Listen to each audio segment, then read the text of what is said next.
राजा पाय पडतो राजा. नाही माफी असावी, जरा आवाज वर करून बोलतोय राजा. पण खरं तर राजा आता तुमचा जन्मदिवस येतोय राजा, म्हणजे 19 फेब्रुवारी. खरं तर मनापासून लय आनंद आहे राजा. पण राजा तुमच्या आमच्यावर एवढे उपकार आहेत ना की वर्षाचे 365 दिवस सुद्धा तुमचा जन्मदिवस साजरा केला ना राजा, तरी तुमचे उपकार कधी भेटणार नाही राजा. पण राजा आज तुम्हाला काहीतरी सांगावं असं वाटतंय राजा. आता अनेकांच्या मनातली शिवभक्ती जागी होणार राजा. राजा अहो तुमची काय मूर्ती घेऊन फिरणार राजा, काही भगवे कुडते घालून जय भवानी जय शिवाजी करून फिरणार राजा. पण खरं तर राजा तुमचा इतिहास यांनी जाणलाय का हो राजा? राजा तुमच्या जन्मदिवसाच्या दिवशी हे बाया नाचवतात राजा.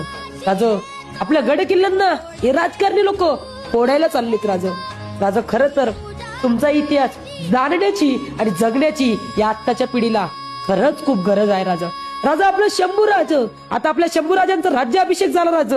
नेमकं तेव्हाही लोकांना आठवण पडली राजा.